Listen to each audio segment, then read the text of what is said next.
भारत ने चंद्रयान 3 लॉन्च किया है, जिसकी कॉस्ट 615 करोड़ है और ये इसरो का आज तक का सबसे डिफिकल्ट मिशन होने वाला है।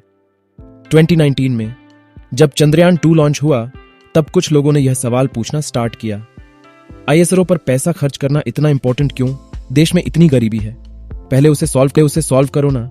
स्पेस में जाने से भारत को क्या फर्क पड़ता?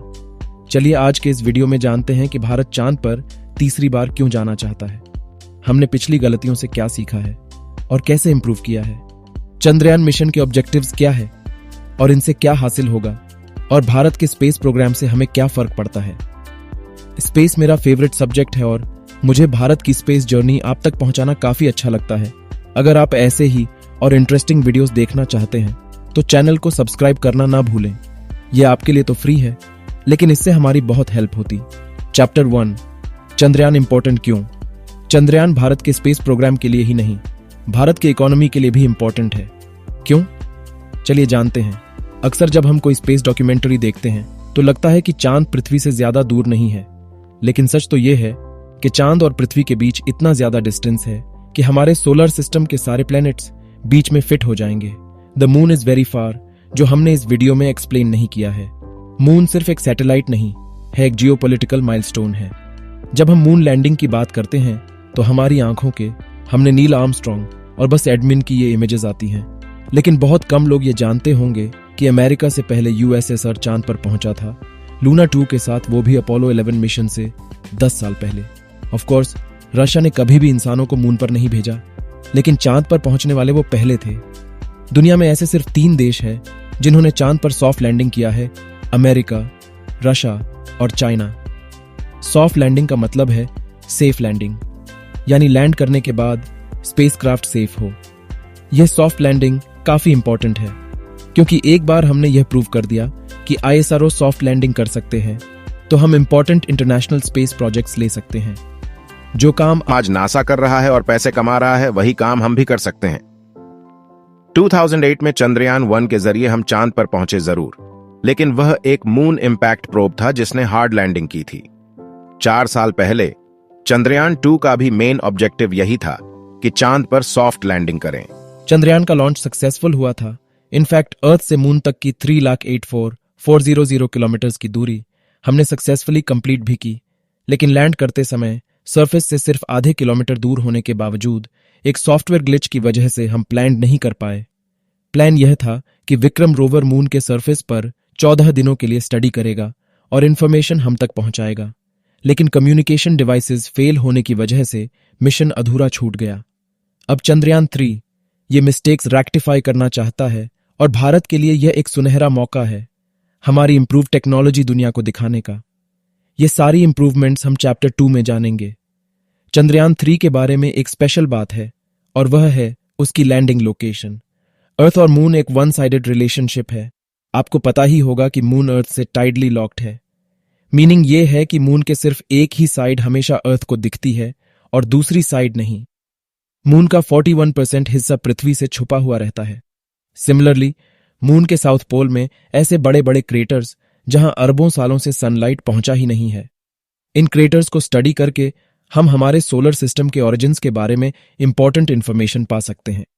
माना जाता है कि इन क्रिएटर्स ने नहीं छुपा हो सकता है, वो भी थोड़ा बहुत नहीं, 100 मिलियन टन्स पानी। एट द सेम टाइम यहां hydrogen, ammonia, methane, medium, broccoli जैसे एसेंशियल रिसोर्सेज है। यह लोकेशन आने वाले स्पेस मिशंस के लिए एक इंपॉर्टेंट स्टॉक बन सकता है। चैप्टर 2 क्यों अलग है ये मिशन? चंद्रयान 2 और चंद्रयान 3 में इंप्रूवमेंट्स क्या हुई? 5 पॉइंट्स है और सबको एक एक करके समझते हैं। नंबर 1 इस पेलोड 2019 के मिशन में हमारा पेलोड थोड़ा और कॉम्प्लेक्स था, जहां 3 मेन कंपोनेंट्स थे, लैंडर, रोवर और ऑर्बिटर। 2023 के मिशन में हमारा पेलोड सिंप्लीफाई हो चुका और यहां सिर्फ लैंडर और रोवर ही है। 2019 में हमारे ऑर्बिटर ने उसका मिशन कंप्लीट किया, इसीलिए इस बार ऑर्बिटर को इंक्लूड करने की जरूरत नहीं पड़ी। नंबर 2 पावरफुल लैंडर चंद्रयान 3 के टीम ने चंद्रयान 2 की मिस्टेक इंपॉर्टेंट लेसन सीखे हैं। हमारे लैंडर के लेग्स और ज्यादा स्ट्रांग बनाए हैं ताकि वह इंपैक्ट को बेहतर तरीके से रेजिस्ट कर पाए और सर्वाइव कर पाए। पहले हमारा इंजन उतना पावरफुल नहीं था, तो वह लैंड करने से पहले सही समय रहे थे, अपना स्पीड कम नहीं कर पाए और उसे एग्जैक्टली जहां पर लैंड करना था उस पॉड से कुछ 750 मीटर्स दूर जाकर गिरा। अब हमारे लैंडर की इंजन कैपेसिटी बढ़ाई गई है। एट द सेम टाइम उसमें 1000 डिटेक्शन सिस्टम भी ऐड हुआ है। नाम 3 इंस्ट्रूमेंट्स मून अर्थ को स्टडी करने के लिए एक ग्रेट प्लेटफॉर्म बन जाता है, जिससे हम हमारी पृथ्वी के बारे में डेटा कलेक्ट कर सकते हैं और फ्यूचर मिशंस प्लान कर सकते हैं। इनका यूज वेदर पैटर्न डिटेक्शन के साथ साथ 100 प्लैनेट्स के स्टडीज में भी हो सकता है। चंद्रयान 3 में शेप यानी spectropolarimetry of habitable planet Earth नाम का एक इंस्ट्रूमेंट होने वाला है, जिससे हमारी अर्थ का डेटा रीड करके हमारी सोलर सिस्टम के बाहर हैबिट पर एक्सपोनेंशियल्स ढूंढने में यूज हो सकता। Number 4, launch vehicle Chandrayaan 3 launch important एक और रीजन की वजह से है, और वह है 3 लॉन्च व्हीकल, जो हमारे पहले GSLV Mark 2 लॉन्च व्हीकल से 30% ज्यादा वजन कैरी करने की कैपेसिटी रखता। आसान भाषा में एक्सप्लेन किया जाए तो इस लॉन्च भी क्योंकि सक्सेस भी भारत के लिए इंपॉर्टेंट, क्योंकि इसे हम हैवी और पेलोड अंतरिक्ष में भेज सकते हैं, यह हम दुनिया को प्रूव कर सकते हैं। Number 5 is cost. हमने चंद्रयान 2 कुछ 870 करोड़ में लॉन्च किया। वैसे देखा जाए तो ये कॉस्ट एवेंजर्स एंड गेम से भी 3 गुना कम है, लेकिन अब हम और एफिशिएंट बन चुके हैं और चंद्रयान 3 का टोटल बजट कुछ 615 करोड़ तक होने वाला है। यह हमारी बढ़ती हुई है एफिशिएंसी का प्रूफ। चैप्टर 3, इस रो पैसों की बर्बादी है क्या? जब भारत ने मंगलयान लॉन्च किया था तब न्यूयॉर्क टाइम्स ने यह कार्टून पब्लिश करके हमारा मजाक उड़ाया था। ऐसे कार्टून्स चाइना के बारे में क्यों नहीं बनते? क्या चाइना में गरीबी नहीं है? ऐसे कार्टून्स यूएई के बारे में क्यों नहीं बनते? क्या यूएई परफेक्ट है? भारत एक उभरता हुआ देश है, भारत एक डेमोक्रेसी है और फिर भी स्पेस जैसे सेक्टर्स में एक इंपॉर्टेंट रोल प्ले कर रहा है। शायद यह बात कुछ वेस्टर्न लोगों को हजम नहीं होती। फिर वह ऐसा सवाल पूछते हैं कि इंडिया फूड स्पेस प्रोग्राम। चलिए एक सिंपल सा सवाल पूछता है कि हम हर साल हमारे स्पेस प्रोग्राम पर कितना खर्च करते हैं। एसआरओ के बजट्स पर सवाल आने वाले हैं। यह सतीश धवनसिर को पता, इसीलिए जब वो आईएसआरओ के चीफ बने तब वो सैलरी के तौर पर सिर्फ 1 रुपया लिया करते थे और इसी एफिशिएंसी की लेगेसी इसरो आगे भी कैरी करता। ये चार्ट देखिए, हम पिछले 20 सालों से कंसिस्टेंटली हमारे स्पेस प्रोग्राम का बजट बढ़ा रहे हैं।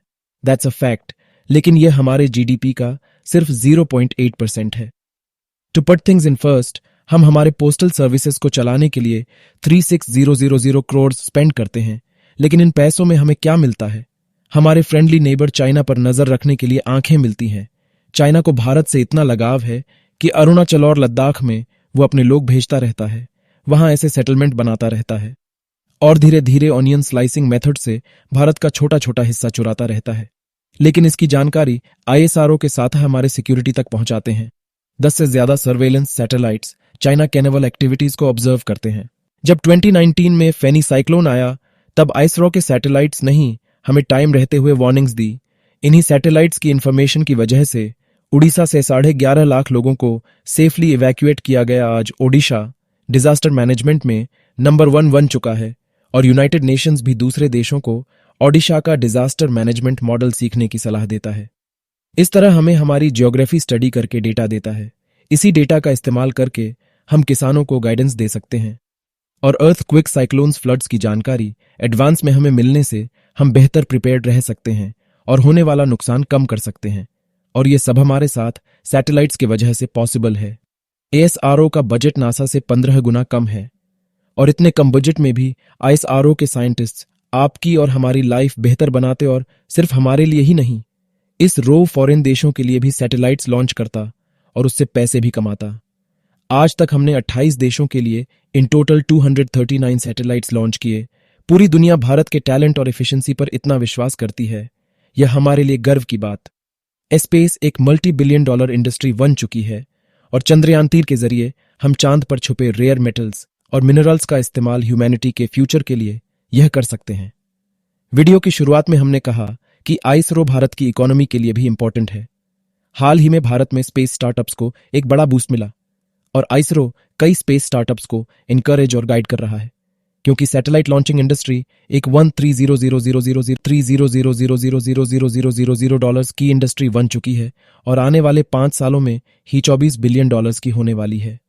अगर हम इस इंडस्ट्री का 20% भी कैप्चर कर पाए तो हम हर साल हमारे स्पेस बजट से 10 गुना पैसा भारत में ला सकते हैं। और यह बात विक्रम साराभाई जानते थे। He is known as the father of Indian space programme.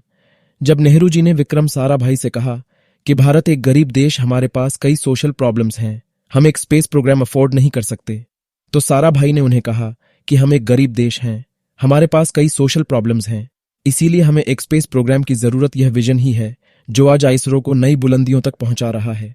जहां बाकी के देश स्पेस का इस्तेमाल वेपनाइजेशन के लिए करते हैं, हम स्पेस का इस्तेमाल इंसानियत को बेहतर बनाने के लिए करते हैं। अगर आपको इस वीडियो से वैल्यू मिली, कुछ नया सीखने मिला, तो वीडियो को सब्सक्राइब करना ना भूलें।